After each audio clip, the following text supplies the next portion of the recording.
여러분, 안녕하십니까? 혹시 모든 면에서 더할 나위 없이 행복감을 누리고 계십니까? 그래서 아무것도 더 바랄 것이 없는 완벽한 삶을 누리고 계십니까? 네, 저희 삶은 행복으로 가득 차 있습니다. 이렇게 대답하는 분들은 거의 없을 것입니다. 누구나 자기만의 수많은 문제와 고통과 결핍으로 가득 차 있는 것이 인생입니다. 부처님께서는 다양한 법문으로 불교를 말씀하셨습니다. 사실 불교라는 것은 모든 고통에서 벗어나서 지속 가능한 행복을 추구하는 것이기 때문에 부처님 앞에서 법문을 들었던 사람들의 걱정과 고민이 다 달랐고 또 사람마다 믿는 바와 가치관, 개성, 근기가 다르기 때문에 해결 방법도 다르기 때문입니다. 오늘은 행복을 찾는 불교의 본질과 행복을 위해 고통의 문제를 풀어내는 핵심에 대해서 알아보겠습니다. 어떤 종교가 있으시든 어떤 불교의 수행을 하시던 두루두루 도움이 되는 소중한 시간이 되시길 바랍니다. 총호장중 제1장 나의 문제를 해결해 좀 더 행복한 미래를 맞으려면 문제의 것보다는 그 문제의 근본적인 이해를 명확히 해야 한다. 부처님 가르침이 중생의 고통을 해결하는 것이라면 먼저 인간이라는 생명체에게 필연적으로 발생하는 고통이라는 것은 대체 무엇인지 이해해보자. 그렇다면 질문을 하나 드리겠습니다. 고통에서 벗어나서 행복을 찾으려면 가장 중요한 핵심 요소는 무엇일까요? 이 질문을 받으셨는데 생각이 안 나시면 잠시 제가 힌트를 드리고 같은 질문을 다시 드려보겠습니다. 그리고 부처님의 말씀을 들려드리겠습니다. 왜냐하면 모두 다양한 각자의 고통과 문제가 있지만 문제를 푸는 공식을 들으려면 문제부터 명확히 정리해서 분명히 인식해야 하니까요. 그러니 지금부터 드리는 힌트를 주의 깊게 들어주시기 바랍니다. 부처님은 인간뿐 아니라 우주 일체의 다양한 생명체의 근본적인 고통을 8가지로 정리하셨는데 바로 고진멸도 사성제의 고에 해당하는 부분 8고입니다. 8고 중에 4가지 생로병사, 영문을 모르고 태어나서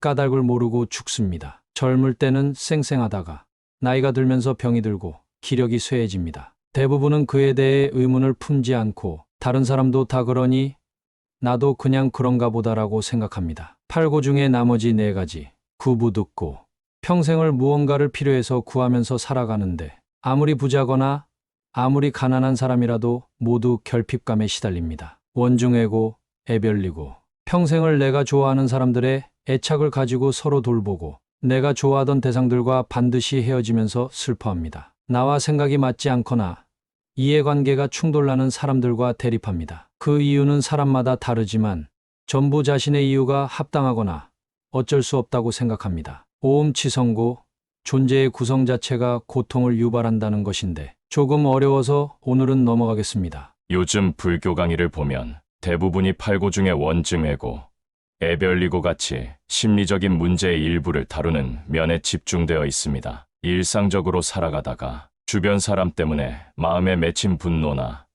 그리움을 해결하는 상담이 주된 내용입니다. 왜냐하면 부처님의 가르침은 어마어마한 깊이가 있어서 피상적인 마음의 이해만 가지고도 현대의 심리치료와 흡사한 효과 정도는 낼 수 있기 때문이며 그런 측면은 상대적으로 8고의 다른 부분에 비해 누구나 이해하기가 쉬워 대중적인 인기가 있기 때문입니다. 그러나 사실 나머지 정신적인 괴로움과 생로병사의 문제는 심리상담의 수준 정도로는 해결하기가 어려워 교리와 수행에 대한 공부를 좀 해서 초보 상태에서 벗어나야 해결책에 대해서 어렴풋한 윤곽을 잡을 수 있기 때문입니다. 그래서 그런 숙명적인 고통을 벗어나는 방법이 있다는 것도 많이들 모르지만 그런 방법이 경전에 있다고 해도 초보는 이해하기 어려워하기에 대중성이 없기 때문입니다. 그런데 지금까지 세상을 살아오시면서 간단하고 쉬운 방법으로 어마어마한 결과를 가져왔던 기적 같은 체험을 경험하셨나요? 아닙니다. 가치가 높은 것은 그만큼 얻기가 어려운 것이 진실입니다. 그와 마찬가지로 부처님의 가르침은 깊이 들어가면 엄청난 가치가 있습니다. 8고는 부처님이 오시기 전에도 모든 생명체에게 존재했으며 인류는 그 8고의 문제를 해결하기 위해 노력을 했지만 어느 정도 성과를 거두었으나 완전한 성공을 하지는 못하였는데 부처님이 그 문제를 스스로 푸시고 부처님 되셔서 그 방법을 남긴 것이 일체의 불교입니다. 따라서 불교의 핵심은 8고라는 문제의 해결입니다. 가끔 윤회가 있냐 없냐가 무슨 불교의 핵심인 것처럼 말하시는 분들이 있는데 8고라는 고통이 없다면 얼마든지 윤회해도 되지 않을까요? 그런데 8고는 내가 윤회를 믿든 말든 아무 상관없이 지금도 현실에서 겪고 계시지 않습니까? 그리고 주변에 그 단 하나의 생명체라도 그 팔고에서 벗어나 있는 생명체를 보신 적 있으십니까? 윤회는 인과응보에 의해 팔고가 이루어지는 방식일 뿐입니다. 우주의 전 차원마다 생명체의 고통과 행복의 비중이 달라서 계속 인간이 인간으로만 다시 태어난다면 고통과 행복이 돌아오는 한계가 정해질 수밖에 없어 선악무기업의 크고 작음에 따라 그 업을 지은 생명체에게 돌려주는 인과의 법칙이 돌아갈 수가 없기 때문입니다. 예를 들어 히틀러가 살아있을 때 저지른 악행의 업보를 받는다면 과연 인간으로서 그에 상응하는 업보를 얼마나 돌려받을 수 있을까요? 그리고 여러분의 삶과 죽음에 대한 가치관이 내가 이번 생이 끝이고 육체의 임종 후에 나는 사라진다라고 생각하면 아무래도 상관없으나 윤회가 있던 없던 천상과 지옥이 있든 없든 다음 생이 어떤 식으로든 어떤 형태로든 있기는 있을 거라고 생각하신다면 그 생에는 과연 팔고라는 고통이 전혀 없는 세상에서 내가 존재할 수 있을까요? 아무래도 그럴 가능성은 아주 적겠죠? 따라서 부처님을 진정 배우자면 팔고의 문제를 어떻게 해결할 것인가에 대해 공부하는 것이 핵심입니다. 그래서 불교의 이론이야 뭐라든 상관없으나 수행은 사람들의 목적에 따라 5가지로 나누어집니다. 인간으로서 지금보다 고통을 덜고 더 나은 행복을 원하는 인승도,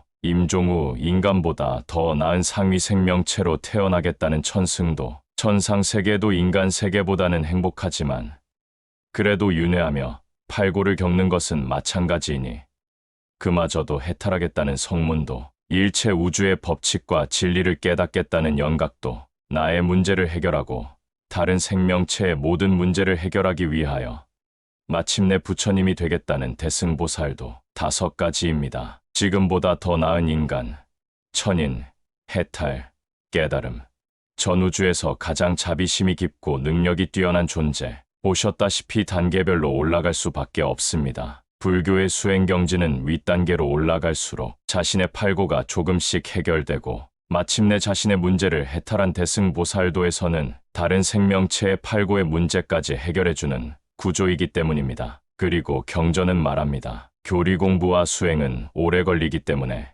한 생에 모든 문제를 해결할 수는 없다. 수행은 열심히 하면 다음 생의 종자라는 자신의 개성으로 가져가기 때문에 전생에 이미 한 것은 그 다음 생에 훨씬 빨리 배우고 이어서 갈 수 있다. 라고요. 그것을 숙세의 성근이 발현한다. 라고 고급스럽게 표현할 뿐입니다. 지금까지 저희 설명을 통해 여러분의 모든 다양한 문제와 고통은 개인적으로는 아주 특별하지만 일체 생명체 모두가 겪고 있는 공통적인 고통인 팔고이며 어느 누구의 고통이라도 그 팔고의 범위를 넘지 못한다는 것을 인식하셨습니다. 고진멸도 사성제에서 고성제를 이론적으로 이해하신 것입니다. 그렇다면 앞에 드렸던 질문을 다시 한번 드리겠습니다. 고통에서 벗어나서 행복을 찾으려면 가장 중요한 핵심 요소는 무엇일까요? 교리 공부해야 한다. 수행해야 한다. 염불해야 한다. 가피를 구해야 한다. 이런 생각들이 떠오르시는 분들이 계실 수 있는데 맞는 말이지만 좀 부분적입니다. 잘 모르시겠다면 지금부터 부처님의 말씀을 들어보시기 바랍니다. 불교에서 남방불교 성문도에 속하는 아암경의 내용도 나오고 뒤이어 여러분이 좋아하시는 관세음보살님도 나오십니다. 그러니 어떤 불교를 하시던 보시는 데는 상관이 없습니다. 물론 부처님의 말씀이 끝나면 부족하지만 저희 해설이 들어갑니다. 총 5장 중 제2장 고통의 원인은 수많은 전생과 현생에 쌓은 집착 때문이라고 하셨다면, 즉 내 의식에 잠재되어 있는 망상집착이 줄어들면 나에게 닥치는 고통도 줄어드는 것이라. 행복과 망상집착은 반비례 관계이다. 그러면 그 집착을 풀어내는데 가장 중요한 요소는 무엇인가? 부처님의 법문을 들어보자. 세상에 퍼진 가장 유명한 법문부터 들어보겠습니다. 그리고 제가 그 세간의 유명한 법문이 사실 부처님 말씀의 전부가 아님을 밝히고 고통에서 벗어나서 행복을 찾으려면 가장 중요한 핵심 요소는 무엇일까요? 라는 질문에 대해 부처님의 말씀을 통해 제대로 설명드리겠습니다. 별역자바 함경사권 부처님이 말씀하셨다. 내가 옛날 왕사성 기리발제 숲속에 있었을 때 아난비구가 혼자 고요한 곳에 있으면서 이러한 생각을 하였소. 선지식이란 존재는 청정한 행을 닦는데 절반의 힘은 되겠다. 그러고 나서 아나는 자리에서 일어나 나의 처소로 와서 나에게 예배하고 이러한 말을 하였소. 선지식이란 존재는 청정한 행을 닦는데 절반의 힘은 되오니 그는 나쁜 지식, 나쁜 도반, 나쁜 벗이 아니기 때문입니다. 나는 아난에게 이렇게 말했소. 그만. 그러한 말을 하지 말라. 왜냐하면 선지식과 착한 도반은 청정한 행을 닦는데 전체적인 힘이 되기 때문이다. 또 착한 법과 착한 도반은 나쁜 지식과 나쁜 법, 나쁜 도반과 무리를 짓지 않으니 왜냐하면 나 역시 선지식 때문에 생사를 해탈했기 때문이다.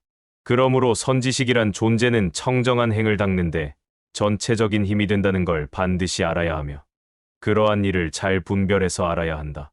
부처가 말한 법은 큰 뜻과 이익이 있어서 전제의 과보를 얻을 수 있으며 나아가 나쁜 법과 나쁜 도반 나쁜 지식들과 무리를 짓지 않게 하오. 이 법문이 현재 세상에는 짧게 이렇게 활용되고 있습니다. 아난존자가 부처님께 도반이 중요한가요? 라고 물었더니 부처님이 말씀하시길 도반은 중요한 정도가 아니라 도의 전부라고 하셨다. 이렇게 짧게 말씀하시고들 하는데 사실 여기까지는 큰 문제가 없습니다. 그런데 여기에 뭔가를 추가하게 되면 이상해집니다. 왜냐하면 소수의 지도자들은 방금 말씀드린 요약된 문장만 말하면서 거기서 한 걸음 더 나아가 내가 선지식이니 나에게 의존해라. 다른 사람들은 악지식들이니 내 말을 들어라. 이렇게 이상하게 해석하면서 자신들에게만 의존하도록 법문을 악용하고 있습니다. 그래서 오늘은 제가 과연 부처님이 선지식이라는 것이 고통을 여의고 행복을 찾는 불교 수행에서 지대한 영향을 주신다고 말씀하신 것은 맞는 말씀이지만 과연 선지식이라는 것이 특정 사람을 말하는 것인가 아니면 진정 무엇을 말하는 것인지 설명드리면서 선지식에 대한 세간의 고정관념을 깨어드릴까 합니다. 당연히 고정관념 때문에 그냥은 제 말을 안 믿으실 테니 부처님 법문을 계속 보시겠습니다. 이 영상이 유익하다고 생각되신다면 화면 하단의 구독과 좋아요 버튼 눌러주시고 알림 설정도 부탁드립니다. 자바함경 28권 선악지식경 이와 같이 나는 들었다. 비구들아, 외부적 현상 중에 아직 생기지 않은 악하고 착하지 않은 법은 생기지 못하게 하고 이미 생긴 악하고 착하지 않은 법은 사라지게 하며 아직 생기지 않은 착한 법은 생기게 하고 이미 생긴 착한 법은 거듭 생겨나게 하여 더욱 많아지게 하는 데는 선지식 훌륭한 도반 착한 일을 따르는 것 이외에 다른 그 어떤 법도 나는 보지 못했다. 비구들아, 선지식 훌륭한 도반 착한 일 따르는 이는 아직 생기지 않은 삿된 견해는 생기지 못하게 하고 이미 생긴 삿된 견해는 사라지게 하며 아직 생기지 않은 바른 견해는 생기게 하고 이미 생긴 바른 견해는 거듭 생겨나게 하여 더욱 많아지게 하느니라. 이와 같이 아직 생기지 않은 삿된 뜻, 삿된 말, 삿된 행위, 삿된 생활, 삿된 방편, 삿된 생각, 삿된 선정은 생기지 못하게 하고 이미 생긴 것은 사라지게 하며 아직 생기지 않은 바른 뜻, 바른 말, 바른 행위, 바른 생활, 바른 방편, 바른 생각, 바른 선정은 생기게 하고 이미 생긴 것은 거듭 생겨나게 하여 더욱 많아지게 하느니라. 부처님께서 이 경을 말씀하시자 여러 비구들은 부처님의 말씀을 듣고 기뻐하며 받들어 행하였다.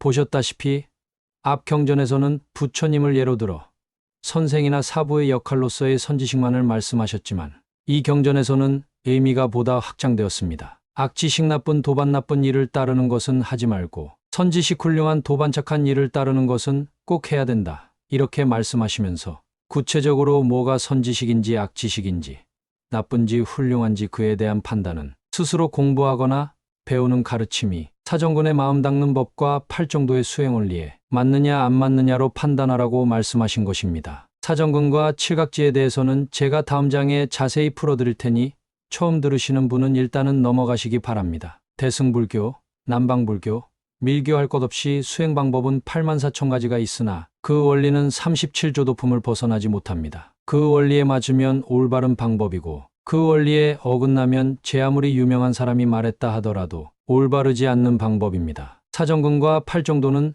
37조 도품이라는 37가지 수행의 원리에 들어가는 원리이며 사정근은 반드시 칠각지라는 원리와 떨어질 수가 없습니다. 저는 지금 단계별로 부처님의 말씀이 점점 깊어지도록 보여드리고 있습니다. 그렇다면 제가 소개드릴 이 다음 경전의 내용에는 부처님께서는 고통에서 벗어나서 행복을 찾으려면 가장 중요한 핵심 요소는 무엇이라고 말씀하실까요? 계속 보시고 부족하지만 저의 해설을 들으시겠습니다. 자바함경 28권 선지식경 이와 같이 나는 들었다.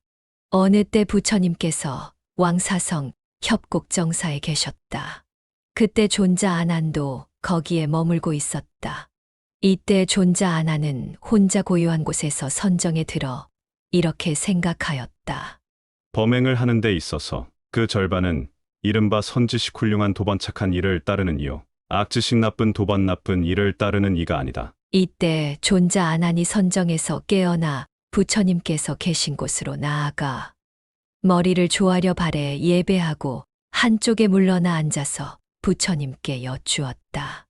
세존이시여, 저는 혼자 고요한 곳에서 선정에 들어 범행을 하는 데 있어서 그 절반은 이른바 선지식 훌륭한 도반 착한 일을 따르는 이요. 악지식 나쁜 도반 나쁜 일을 따르는 이가 아니다라고 생각하였습니다. 부처님께서 아난에게 말씀하셨다. 범행을 하는 데 있어서 그 절반은 이른바 선지식 훌륭한 도반 착한 일을 따르는 이요. 악지식 나쁜 도반 나쁜 일을 따르는 이가 아니다. 라는 그런 말을 하지 말라. 왜냐하면 순수하고 원만하며 깨끗하고 맑은 범행이 바로 이른바 선지식 훌륭한 도반 착한 일을 따르는 이요. 악지식 나쁜 도반 나쁜 일을 따르는 이는 아니기 때문이다. 지금부터 조금 어려운 단어들이 나오는데 바로 제가 해설 드릴 테니 계속 보시면 되겠습니다. 나는 선지식이기 때문에 중생들은 내게서 염각지를 취해 멀리 여의는 것에 의존하고 욕심 없음에 의존하며 사라짐에 의존하고 소멸에 의존하며 여의어 버림으로 열반으로 회양하는 대로 나아간다. 이와 같이 택법각지, 정진각지, 기열각지, 경안각지, 정각지, 사각지도 이와 같이 택법각지, 정진각지, 기열각지, 경안각지, 정각지, 사각지도 멀리 여임에 의존하고 욕심 없음에 의존하며 사라짐에 의존하고 소멸에 의존하며 여의어 버림으로 열반으로 회양하는 대로 나아간다. 그러므로 마땅히 알아야 하나니 아나나 순수하고 원만하며 깨끗하고 맑은 범행이 바로 선지식 훌륭한 도반 착한 일을 따르는 이요. 악지식 나쁜 도반 나쁜 일을 따르는 이가 아닌 줄을 알아야 하느니라. 부처님께서 이 경을 말씀하시자 모든 비구들은 부처님의 말씀을 듣고 기뻐하며 받들어 행하였다. 자, 이제 더 명확해졌습니다. 고통을 여의고 행복을 얻기 위해서 불교 수행을 하는데 선지식은 엄청나게 중요합니다. 그런데 그 단어는 스승과 부처님을 말할 때도 있지만 부처님 말씀에 따르면 꼭 사람을 말하는 것이 아니지요. 선생님 훌륭한 도반 착한 일을 따르는 것을 말하고 사람이 아니지만 더 구체적으로는 수행의 원리인 사정근과 칠각지를 말하기도 합니다. 그런데 여러분, 마음을 닦아야 한다. 마음을 내려놓아야 한다. 집착을 버려라. 무슨 명상이나 다 마음을 말하고 부처님 관련 영상이나 강의만 보면 수없이 듣는 이야기지요. 그런데 정말 마음은 어떻게 닦는 것인지 정확히 아시고 계십니까? 사실 불교에서 사정근과 칠각지를 모르면 마음 닦는 법에 대해서 그렇게 전문가는 아닙니다. 모든 불교 수행의 원리는 37조도품에서 벗어나지 않고 사정근과 칠각지가 마음 닦는 법에 대해서 가장 구체적인 단어로 그 원리가 설명된 것이기 때문입니다. 남방불교인 성문도뿐 아니라 대승불교, 유식학 등 어떤 대승불교권의 수행에도 그 원리는 당연히 적용됩니다. 그에 대한 부연 설명은 다음 단락에서 드리고 일단 보시던 부처님 경전의 내용으로 돌아가겠습니다. 멀리 여임에 의존하고 욕심 없음에 의존하며 사라짐에 의존하고 소멸에 의존하며 여의어 버림으로 열반으로 회양하는 대로 나아간다. 사실 여기서 멀리 여임, 관을 말합니다. 선정을 얻으면 인간 이상의 초월적인 지혜가 개발되는데 그 초월적인 지혜로 일체의 세상을 관찰하여 공통적인 특징인 공상을 계속 되새기면서 대승불교의 표현으로는 공관을 하는 것을 말합니다. 공관은 무상고공무화를 말하는데 그 단어들을 풀어내면 지금 보신 경전의 구절들이 됩니다. 부처님은 전우주의 전차원을 6개, 3개, 무색개로 나누는데 그 3개를 모두 해탈하는 결과를 얻기 위해서 집착을 없애는 과정이 수행인데 내가 집착을 없앤 만큼 더 상위의 세계를 인지하는 능력이 생겨납니다. 그래서 내가 선정의 경계에 들어 인지하는 세상이 6개든 3개든 무색개이든 그 세상에서 해탈해서 더 윗단계로 올라가기 위해선 호흡, 염불, 다라니, 진원, 물, 불 등등 특정 대상에 집중하는 수행을 통해 선정을 얻은 후 많은 대상을 관찰하며 그 대상들의 공통적인 특성을 파악하는 공관을 수행합니다. 공관의 첫 단계, 그 어떤 세상도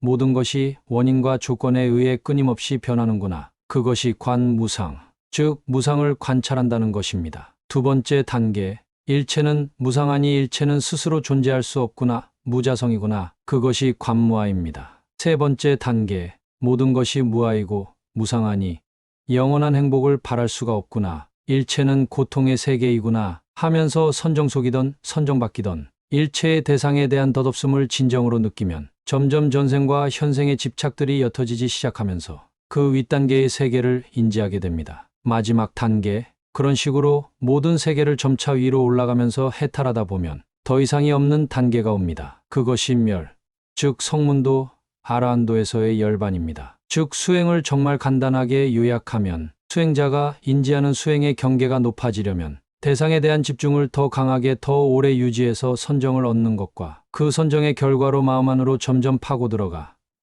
자신 내부의 잠재의식과 무의식에 있는 뿌리 깊은 집착을 내려놓는 것, 그 두 가지가 같이 가야 하고 만일 관찰이나 집착을 내려놓은 것 없이 마냥 대상에 대한 집중만을 한다면 외도의 수행입니다. 그리고 만일 교리는 많이 공부했어도 선정과 결합하지 못하면 내 두 눈으로 보이는 세상만 관할 수 있기에 관찰할 수 있는 범위도 제한적이며 마음의 힘도 충분히 개발되지 않았기에 실제 해탈이나 지혜의 작용을 일으키지 못합니다. 그래서 마른 지혜일 뿐이라고 건해지라고도 부릅니다. 그런데 여기서 열반이라는 것이 무슨 뜻일까요? 열반이라는 말이 지금 자신과 무슨 상관이 있는지 모르신다면 영상 초반에 제가 말씀드린 일체 생명체의 팔고, 즉 팔고가 없는 시공간의 상태라고 말씀드리면 이해가 되실 것입니다. 열반은 니르바나, 즉 절대적 행복이라는 뜻인데 생로병사, 싫어하는 존재와 만나는 고통, 좋아하는 존재와 헤어지는 고통, 평생을 결핍감에 시달리며 재물, 이성, 명예, 음식, 수명 등 무언가를 현재 상태보다 더 바라는 구부득고 같은 8가지 고통이 없는 상태입니다. 고통밖에 없는 우주를 지옥이라고 표현한다면 지옥, 아기, 축생, 인간, 아수라, 천인 순으로 고통이 덜해지고 행복이 많아지는데 그 어떤 천인도 생로병사의 고통을 피할 수는 없지만 이 열반은 그 팔고가 없는 곳을 말합니다. 고집멸도, 고는 일체 생명체의 문제, 집은 그 문제의 원인 분석, 도는 그 문제의 원인을 해결하는 수행, 멸은 점차적으로 고통이 사라지고 행복해지는 상태를 말하는데 그 마지막 단계를 말합니다. 멸과 열반은 같은 말입니다. 지금은 팔만대장경에서 남방불교 성문도에 해당하는 아암경 부분을 설명하고 있지만 대승불교를 좋아하시는 분들을 위해서 추가 설명을 드리면 이 열반은 불완전한 열반이라고 부르며 유여의 열반이라고 합니다. 유여의 열반과 성문도 마지막에 대야라 안이 들어갈 수 있는 최후의 선정은 사실 같은 말인데 멸진정이라고 합니다. 그러나 모든 업력에서 도망가서 팔고를 해탈할 수는 있지만 아무리 오래 도망갈 수 있다고 해도 다시 멸진정에서 깨어나면 다시 자신의 인과가 옵니다. 쉽게 표현하면 해탈할 만큼 엄청나게 집착을 버리고 그 결과로 정말 강력한 산매에 들었기에 업력이 그 사람을 어찌할 수 없다고 할까요? 일체 전우주의 시공간의 흐름이 정지된 곳이기 때문에 멸진정의 상태에서는 자기 자신에 대한 인식도 없습니다. 그래서 주변에서 보기에 영원한 행복을 얻은 것 같아도 100만 년을 멸진정에 들었거나 그 사이 우주가 멸망했다가 다시 생겼다 할지라도 정작 본인은 눈을 감았다 떴을 뿐이라고 합니다. 그래서 불교 수행에서는 불완전한 열반을 얻는 대야라안이 끝이 될 수 없고 대승보살도가 필요합니다. 대야라안이 수행의 끝이 아니라 대야라안에서 부처님이 되는 수행 과정이 필요합니다. 물론 수행의 노선은 아라한이 되는 것과 보살도는 조금 다릅니다. 여기서 오해하시면 안 되는 것이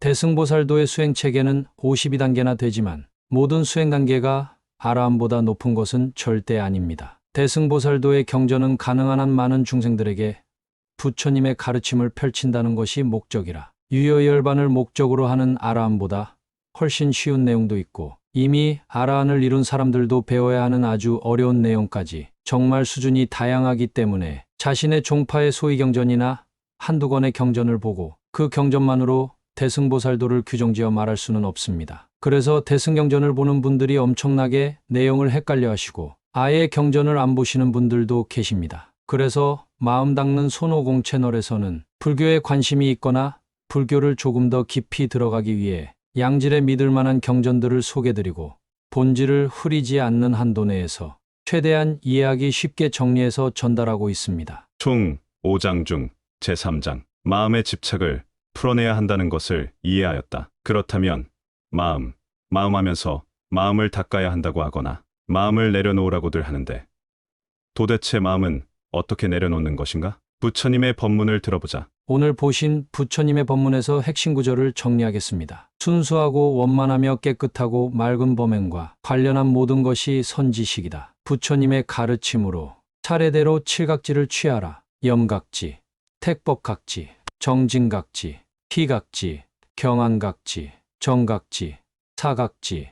조금만 불교를 아는 사람들은 모두 마음이라며 자주 마음을 말하는데 사람마다 말이 다르고 수행법도 다릅니다. 그러나 불교에서 마음을 닦는다는 것을 진정 이해하기 위해서는 사정근과 칠각지를 이해하면 아주 이해가 빠릅니다. 이미 생긴 악법은 없애고 아직 생기지 않은 악법도 없애고 아직 일어나지 않은 선법을 일으키고 이미 일어난 선법을 중장시킨다. 이것이 사정근입니다. 곧바로 칠각지와 연결되는데 오늘은 부처님께서 진정한 선지식이며 일체 수행의 핵심이라고 하신 칠각지를 실제 수행하는 측면에서 추상적이지 않고 명확히 이해하는 시간을 가져보겠습니다. 성문도에 국한하지 않고 대승불교 하시는 분들도 같이 이해할 수 있습니다. 첫 번째, 염각지, 알아차림과 명확한 기억입니다. 부처님의 가르침을 공부해서 무엇이 선법인지 악법인지, 이치에 맞는 유익한 생각인지, 이치에 맞지 않는 불유익한 생각인지 경전의 내용을 공부하고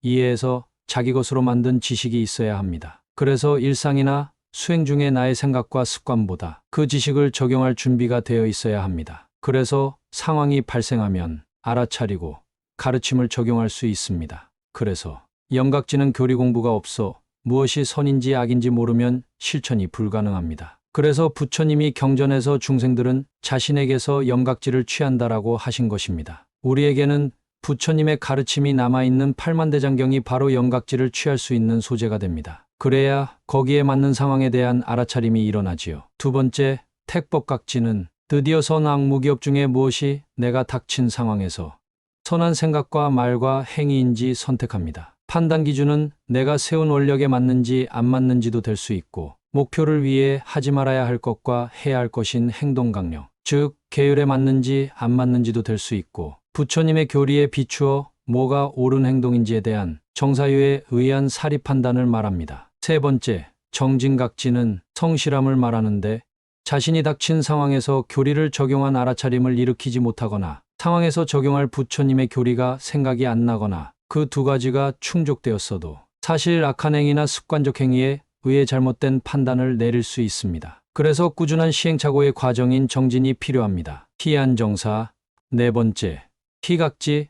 다섯 번째는 경안각지입니다. 희는 정신적인 기쁨을 말하고 경안은 신체의 즐거움을 말하는데 사실 나의 몸과 마음이 선법인 도덕을 닦음으로 인해 점점 가볍고 맑아지는 것을 말합니다. 왜냐하면 마음의 수행을 통해 나의 업력이 가벼워지는 것이기 때문입니다. 불교 수행은 시작이 굉장히 어렵습니다. 왜냐하면 지금까지 내가 행했던 모든 습관에 반대되는 행동을 하는 것이 대부분이기 때문입니다. 남자들이 군대 가면 굉장히 괴로워합니다. 그 이유는 사회에서 내가 하던 습관을 못하게 하기 때문입니다. 그러나 수행자는 스스로 자신을 다스려야 하기에 더 어렵습니다. 그러나 진실로 그 고통의 시간을 넘어가 희각지, 경안각지를 경험하게 되면 그때부터는 수행이 즐거움이 되어 누가 시키지 않아도 스스로 수행한다고 합니다. 그동안 고행이었던 수행이 극도의 즐거움을 일으켜 그 즐거움 때문에 오히려 자신이 해야 할 일이나 선행 등을 게을리하는 분들이 많으시다고 합니다. 그래서 보살계에서는 선정에 취해서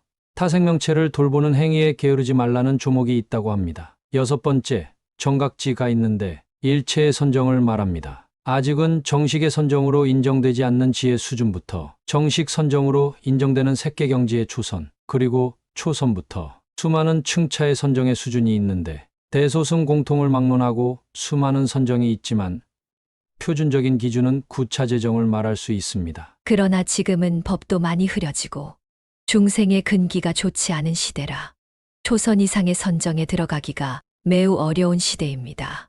부처님 말씀에 따르면 전우주 전차원은 욕계, 색계, 무색계로 나누어지는데 욕계는 우리가 아는 지옥, 악귀, 축생, 인간, 아수라, 천인, 육도가 있고 색계와 무색계는 욕계보다 훨씬 많은 복을 가진 천인들의 세계입니다. 초선은 욕계 6개 천상세계인 사천왕천, 도리천, 야마천, 도솔천, 화락천, 타화자재천의 경지를 모두 넘어간 단계인 색계의 선정입니다. 장난처럼 어쩌다 들어갈 수 있는 선정이 아닙니다. 선정에 대해서 기본 지식이 없으면 자신이 얻지 못해놓고 얻었다고 생각하며 광고하는 증상만의 사람들에게 아무나 쉽게 들어갈 수 있다는 말에 속을 수 있습니다. 여기를 봐도 불교가 있고 저기를 봐도 불교가 있는데 왜 지금 시대를 말법이나 상법시대라고 부르겠습니까?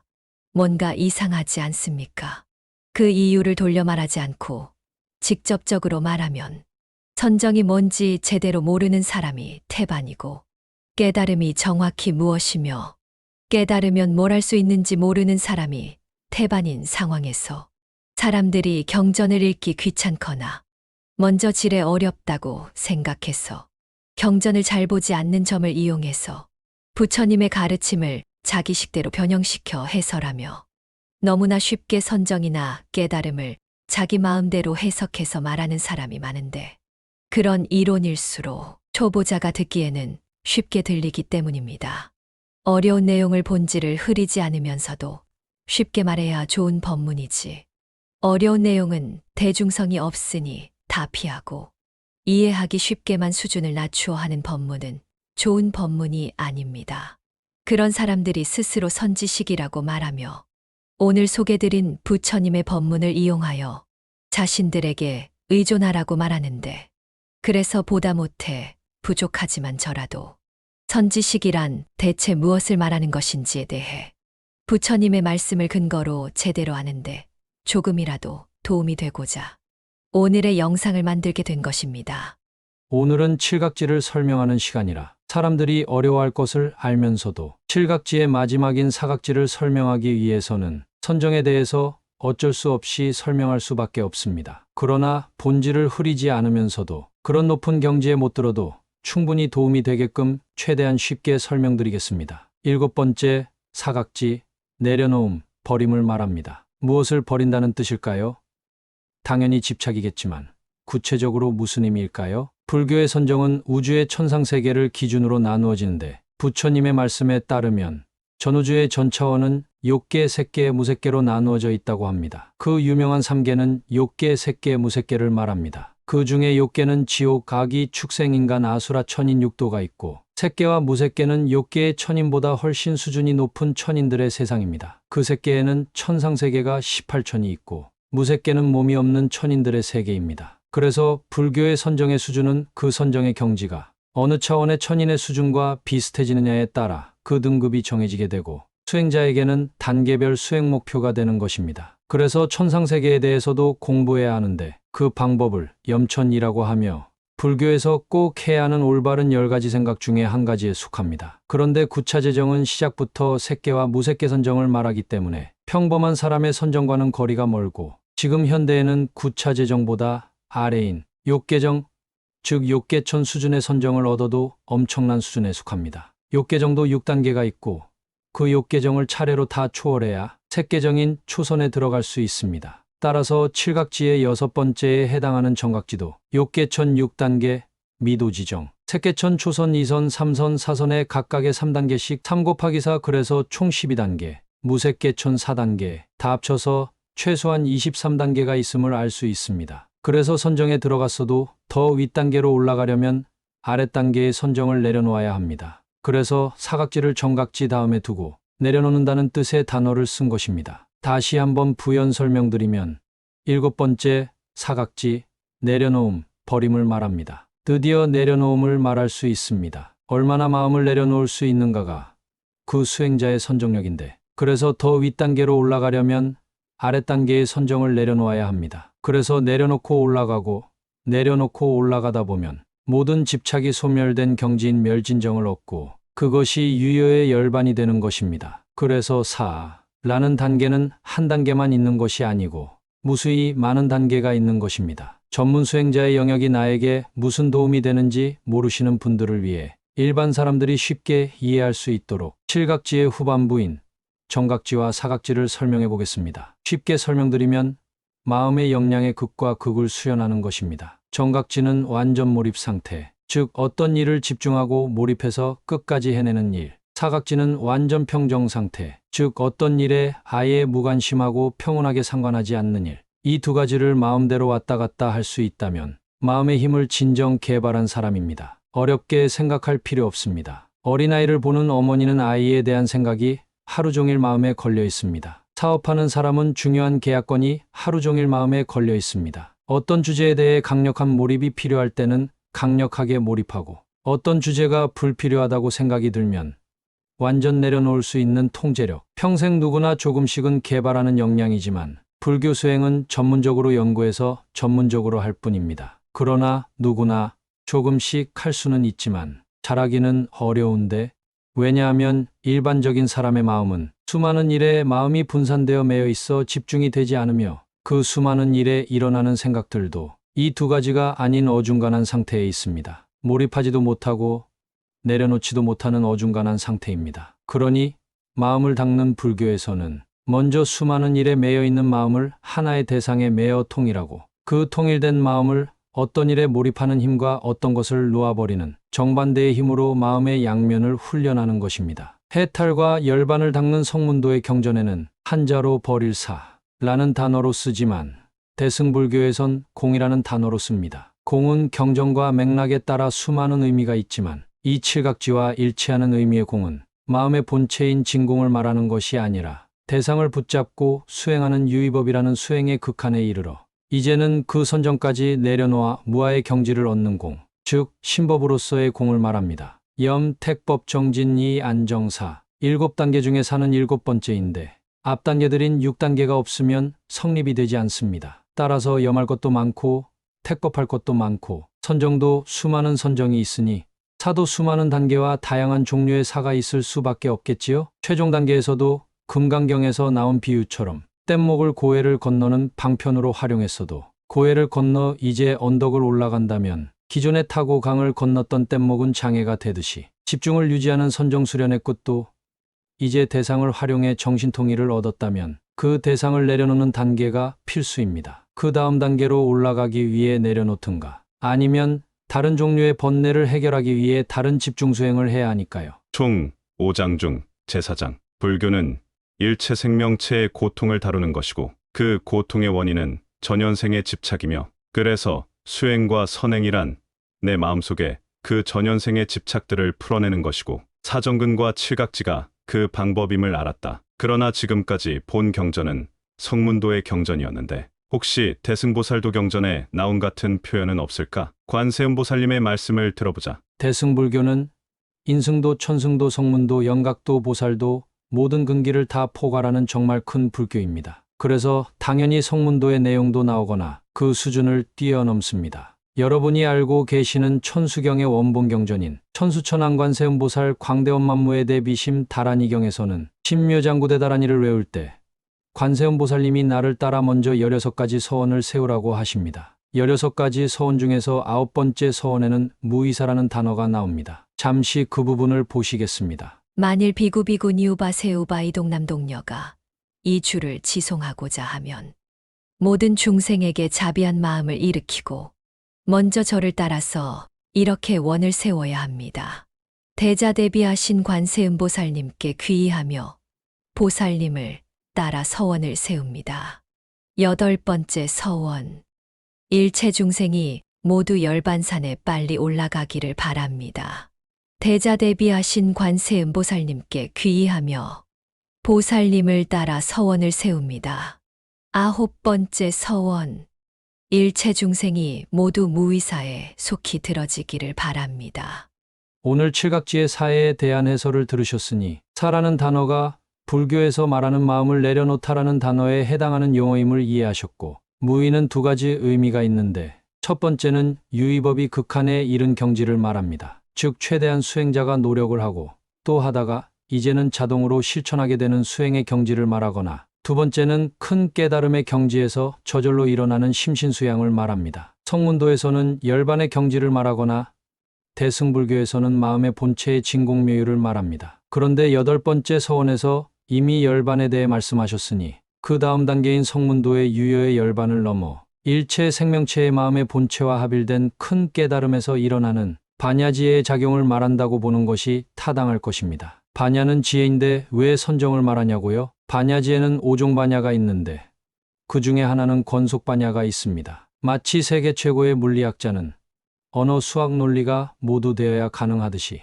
반야지혜가 있으면 보시, 지계, 인욕, 정진, 선정, 바라밀이 따라옵니다. 그리고 관세음보살님은 그 용어를 보충 설명까지 법문해 주십니다. 대범 처망이 자리에서 일어나 의복을 정돈하고 합장하고 공경이 관세음보살께 아뢰었다. 장하십니다, 대사시여. 저는 옛날부터 무량한 부처님의 회상에 참여하여 갖가지 다라니를 들었으나 이와 같은 광대원 만무에 대 비심대다라니 신묘장구를 송하시는 것은 듣지 못하였습니다. 바라옵건대 대사께서 저희들을 위하여 이 다라니의 형상을 말씀해 주소서. 저희들은 듣기를 원하옵니다. 관세음보살이 말씀하셨다. 대자비한 마음이 곧 다라니의 모양이며 평등한 마음이며 무위의 마음이며 염착이 없는 마음이며 공관의 마음이며 다시 한 번만 더 들어보시겠습니다. 무위의 마음이며 염착이 없는 마음이며 공관의 마음이며 이 부분이 오늘의 주제인 진정한 선지식과 칠각지와 그 칠각지가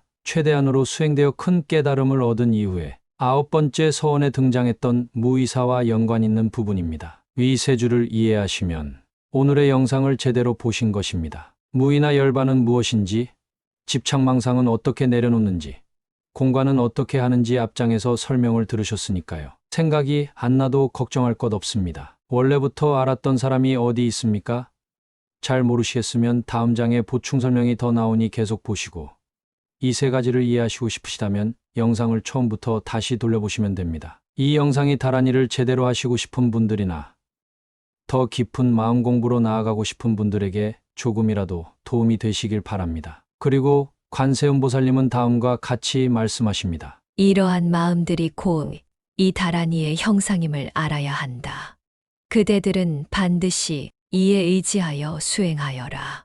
그렇다면 사라는 단어가 부처님의 경지까지 발전하면 어떻게 될까요? 부처님만의 고유한 특징을 18불공법이라고 합니다. 그 중에 6번째를 무불지기 사심이라고 하는데 여기도 사라는 단어가 들어가지요. 그 뜻은 부처님은 우주의 모든 현상을 다 알고 계시지만 버리거나 집착하지 않는다라는 뜻입니다. 물론 버린다는 의미는 바로 영원한 행복인 열반을 말하고, 집착하는 것은 두 가지입니다. 안 좋은 뜻으로는 사적인 집착을 말하기도 하고, 좋은 쪽으로는 중생의 고통을 해결해주는 이타적인 원력을 실천하는 자비심을 말합니다. 즉, 무불지기 사심의 능력이란 부처님은 전우주 전 차원의 모든 일을 분명히 알고 계시며 일체 중생을 구제하시는 행위를 하시지만 누가 누군가에게 베푼다는 주체와 객체가 분리되지 않은 완벽한 무아의 경지, 즉 선행에도 집착하지도 않고 물들지도 않으신다는 뜻입니다. 다시 더 쉽게 설명드리면 일체의 선행을 완벽하게 행하면서도 전혀 누가 누굴 구제한다라는 사적인 자아는 없는 경지라는 것입니다. 총 5장 중 제5장. 불교는 일체 생명체의 고통을 다루는 것이고 그 고통의 원인은 전현생의 집착이며, 그래서 수행과 선행이란 내 마음속에 그 전현생의 집착들을 풀어내는 것이고 사정근과 칠각지가 그 방법임을 알았다. 그렇다면 진정으로 칠각지를 수행하기 위해서는 어떤 조건들이 병행되어야 하는가? 염각지, 경전 공부를 하여 마음에 대해 이해하고 무엇이 선법, 악법, 무기업인지 이해해야 합니다. 그리고 내가 경험한 인생의 직접 경험과 간접 경험을 통해 내가 어떤 선법과 악법을 일으키고 있고 나의 타고난 천성은 무엇인지 파악하여 택법각지 이제 법을 나누어 선택하기 시작합니다. 내가 경험하는 일체의 외부 상황과 내부 상황을 분석합니다. 즉, 내 내부에서 올라오는 모든 망상집착을 정사위로 분석하며 또한 외부의 강연이나 강의와 사람들의 공유하는 상식에서도 부처님의 가르침에 따라 무엇이 선악무기업인지 분명하게 나눕니다. 정진각지 내가 환골탈태하여 다른 사람이 될 때까지 꾸준히 합니다. 희열각지 희열을 일으키기 위해서는 자신만의 행동 강령이 있어야 합니다. 계율이나 불보살의 원력 그리고 자신만의 고유한 원력 등이 될 수 있습니다. 경안각지 몸과 마음을 같이 닦다가 나중에 마음만을 닦는 고차원의 과정으로 넘어가기 위해 일단 눈에 보이는 몸을 닦습니다. 무의식적으로 몸을 움직이는 습관적 움직임을 내 마음을 의식적으로 몸을 구석구석 움직여 몸의 신경을 활성화합니다. 그래야 신경 속의 기맥이 활성화되어 경안이 일어나는데 큰 역할을 하게 됩니다. 정각지 선정에 대한 이해가 있어야 희열과 경안과 선정에 대한 단계별 체계를 파악해야 하고 선정에 들어간다면 그 안에서 무슨 일을 해야 하는지 선배 아라한과 보살들의 수행에 대한 경험이 담긴 경전을 공부해야 합니다. 무엇이 선정을 장애하고 무엇이 선정을 도와주는지 이제 전문 수행 영역으로 들어가야 합니다. 여러분 마음속의 일은 아무도 알 수 없습니다. 그래서 선정의 단계를 닦는다면 이제 아무도 도와줄 수 없고 스스로 해결해야 하기 때문입니다. 경전은 어려울 거라고 지레 짐작하고 시중에 나온 쉬운 책들을 찾아보기 쉬운데 그런데 그런 책들은 선입관과 환상만 불러오는 신비체험의 내용이 한가득일 뿐 제가 방금 말씀드린 실제 수행에 대한 내용은 빈약한 경우가 태반입니다. 그런 사람의 책을 읽으면 그런 사람의 뒤를 따르게 될 뿐입니다. 어떤 사람이 10년을 수행했는데 다른 사람이 그 사람의 수행에 대해 물으면 내 환상에서 무슨 대단한 것을 보았다. 내 감각에서 대단한 뭘 느꼈다. 이런 말에는 자신의 수행 방법과 노하우에 대해 30분도 이야기 못하고 질문도 제대로 못 받고 오직 아무도 검증할 수 없는 주관적인 자신의 주장뿐인 사람이 되면 안 되겠지요? 10년을 수행했다면서 말할 내용이 체험담뿐이 없는 사람들이 실제로 많이 있습니다. 하지만 대부분의 체험은 수행의 원리를 잘 몰라서 생긴 주관적인 환상이고 만일 진실이라 하더라도 30분도 이야기 못하는 수행법과 노하우는 아무에게도 도움이 안 됩니다. 그런데 계속 그런 말만 하는 사람이 있다면 그 사람이 스스로 알든 모르든 듣는 사람에게 바라는 목적은 무엇일까요? 이 영상을 여기까지 보신 훌륭한 분들은 이미 그 목적이 무엇인지 알고 계시겠지요? 여러분이 경전 공부와 자신의 힘이 닿는 만큼의 기초 수행 두 가지를 꾸준히 병행하면 어느 순간 어떤 사람이 불교에 대해서 말하면 저 사람은 책에 있는 내용을 외운 건지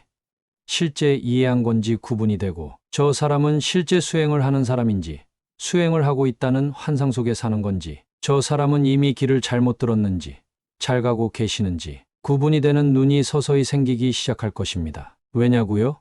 막상 수행법에 대한 경전 공부를 열심히 하면 자신이 자신의 마음을 돌아보며 얼마나 망상과 집착이라는 오염이 심각한지 점점 인지하게 되는데 자신이 자기 마음의 오염과 싸우며 극복을 해낸 만큼 자신이 힘겹게 극복을 했으니 자신이 예전에 가지고 있던 마음의 집착과 사견과 속임수와 비슷한 형태의 오염을 아직 극복하지 못한 다른 사람의 말과 행동을 접하면 그런 부분이 자연스럽게 인지되어지게 됩니다. 그리고 말이 아라한과 보살이지 그분들이 정말 얼마나 대단한 분들인지 알게 되면서 한없이 겸손해지게 됩니다. 그리고 불교는 정말 위대한 결과를 가져오게 된다는 구체적인 이해에 의해 희열과 자부심이 생기게 됩니다. 자존심은 버려야 할 악법이고 근거에 의한 자부심은 악법이 아닙니다. 그리고 세간에 퍼진 명상 같은 것을 수행이라고 생각하다가 진짜 대장경에 있는 수행을 시작해보면 얼마나 쉽지 않은지 체감하기 때문에 포기하거나 목표를 낮추게 되고 포기하지 않는 경우는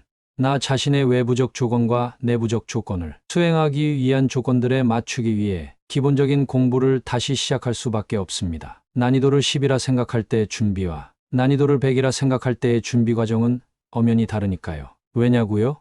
이 세상의 모든 불보살들은 수많은 윤회전생을 이어가면서 수행했습니다. 한 생의 수행을 처음 시작했는데 바로 성인이 된 경우는 제가 지금까지 본 내용에는 아직 없습니다. 그래서 임종시 어떻게 임종하는지가 매우 중요합니다. 다음 생에 인간과 천인으로 태어날 수 있느냐? 다음 생에 제대로 된 불교와 인연이 될 수 있느냐? 다음 생에 자신이 하던 수행법을 다시 찾을 수 있느냐? 이 세 가지는 모든 고승들이 말년에 걱정하던 바였습니다. 이를 해결하기 위한 자비로운 부처님의 안배와 옛 고승들의 고민 해결 체계에 대한 영상은 제 채널에 올라가 있습니다. 오늘은 여기까지입니다. 부처님이 고통을 떠나 행복을 찾는데 무엇이 제일 중요하다고 말씀하셨는지를 주제로 해서 말씀드렸는데 진정한 선지식이란 무엇인지 세간의 오해를 풀었고 마음을 닦는 법에 대해서도 조금 더 구체적으로 이해가 되셨으리라 기대합니다. 마음을 닦으려면 먼저 마음의 구조를 알고 무엇이 내 자신을 관리하는 수행에서의 선악 무기업인지 알고